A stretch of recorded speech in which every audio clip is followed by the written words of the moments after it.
Hello friends, welcome to my channel.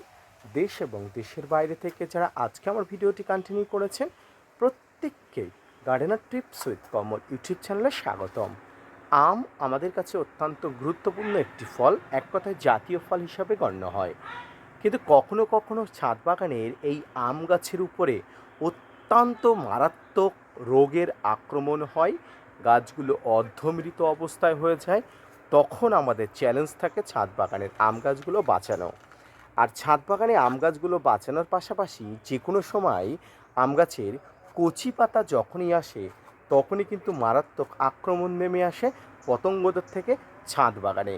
তাই আজকে ভিডিওর আলোচনার বিষয়বস্তু হবে আম গাছের কচি পাতা আসলে কী কী সমস্যার উদ্ঘটন হতে পারে, আর সেই সমস্যাগুলোকে কিভাবে আপনারা সলভ করবেন, সব কিছু নিয়ে থাকছে আজকের ভিডিওটি। না স্কিপ করে কন্টিনিউ করুন।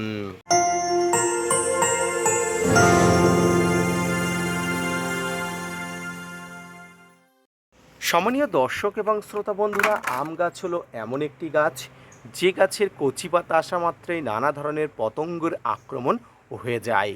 এই মুহূর্তে এই যে গাছটি দেখতে পাচ্ছেন, এই গাছটি কিন্তু অত্যন্ত বড় একটি গাছ ছিল। যারা আমার গত ভিডিওগুলো দেখেছেন, গাছটিতে কিন্তু মারাত্মক ব্যাকটেরিয়ার আক্রমণজনিত কারণে গাছটিতে কিন্তু ছেটে দিতে হয়। এই ছেটে দেওয়ার কারণে গাছটি কিন্তু পরবর্তীতে মৃত প্রায় হয়ে গেছিল। এরপরে গাছটিকে নানা পরিচর্যা করার পরে গাছটি এই মুহূর্তে কচি পাতা এনেছে।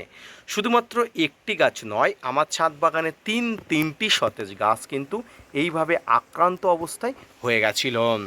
তো সেই পরিচর্যা করে গাছগুলোকে যখন একটা নির্দিষ্ট জায়গায় দাঁড় করেছি, তার মধ্যে এই কচি পাতার স্টেজে কিন্তু গাছ এখন আছে। আর এই স্টেজটা কিন্তু অত্যন্ত গুরুত্বপূর্ণ একটি স্টেজ। এই সময় আপনি যেটা করবেন সেটা হলো গাছের গোড়াতে নাইট্রোজেন ঘটিত খাবার দেবেন, তবে অতিরিক্ত নাইট্রোজেন ঘটিত খাবার দেবেন না। তবে এক্ষেত্রে আরও একটা কথা বলে রাখি, নাইট্রোজেন ঘটিত খাবার দিতে গিয়ে সরিষার খোল অবশ্যই আপনি দেবেন না। নিম খোল, সরিষার খোল এবং এই যে বাদাম খোল, এই 3 খোল জাতীয় পদার্থ কিন্তু আম গাছের গোড়াতে কোনোভাবেই দেবেন না। এই 3 জাতীয় খোল কিন্তু গাছের গোড়াতে দিলে পাতা পোড়াজনিত সমস্যা দেখা যায়। আর গ্রীষ্মকালে ছাদ বাগানের আম গাছের পাতা পোড়া সমস্যা কিন্তু সবচেয়ে বেশি দেখা যায়। সেই সমস্যার মধ্যে যাতে গাছ না পড়ে, তার জন্য আপনাকে আগাম সতর্কবার্তা দিয়ে রাখলাম। আপনাকে তো বলেই দিলাম যে এই সময় ছাদ বাগানে এই সমস্ত গাছগুলো নাইট্রোজেন ঘটিত বেশ খাবারের মধ্যে নিমখোল, সর্ষের খোল বা বাদাম খোল দেওয়া যাবে না।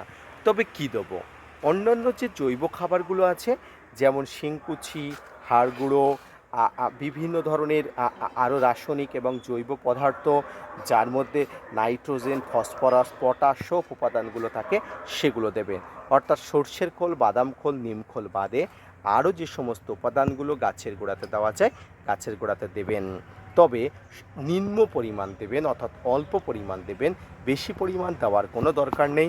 গাছ ধীরে ধীরে পাতার সংখ্যা বাড়ালে, শাখা পোশাখা বাড়ালে তারপরে কিন্তু আপনি খাবারের পরিমাণও বাড়াবেন।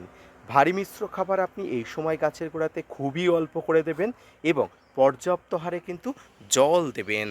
জল কোনো অংশেই কম দেওয়া চলবে না, কারণ কচি পাতার অনেক শক্তি সামর্থ্য কম, সেগুলোকে সাপোর্ট করার জন্য আপনাকে জলের বন্দোবস্ত করতে হবে।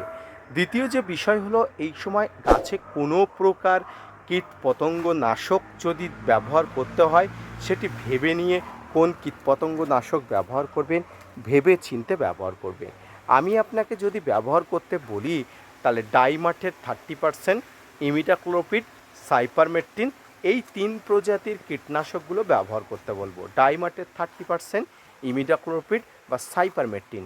বাংলাদেশি বন্ধুরা সবিক্রন 425 ইসি বা নাইট্রো কম্পোজিশনের কীটনাশকগুলো একদম 1 ml বেশি ব্যবহার করবেন না।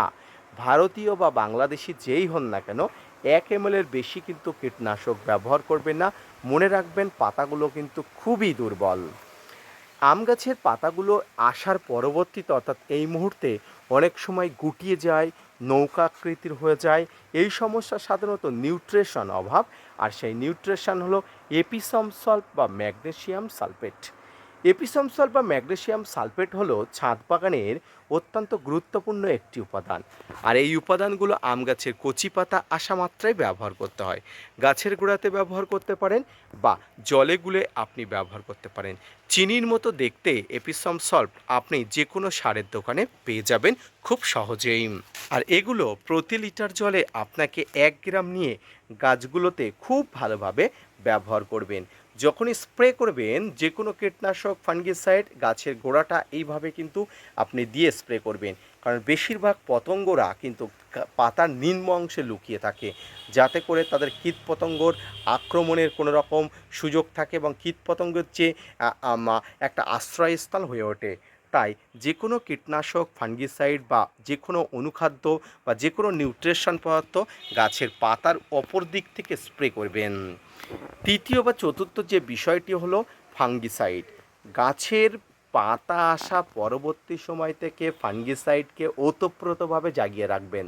অর্থাৎ আমার ছাদ বাগানের গাছের পাতাগুলো দেখুন একদম ফাঙ্গিসাইডের আস্তরণে মোড়া আছে, কোনো প্রকার ফাঙ্গাস যাতে গাছে আক্রমণ না করতে পারে সেদিকে কিন্তু নজর রাখবেন। এই সময় গ্রীষ্মকাল শুরু হচ্ছে, আর গ্রীষ্মকাল শুরু হওয়া মানে আপনার ছাদ বাগানের গাছের পাতা পোড়াজনিত সমস্যা দেখা যাবে। এই সমস্যা যাতে না দেখা যায় তার জন্য আপনি আগাম কিছু ব্যবস্থাপনা করবেন।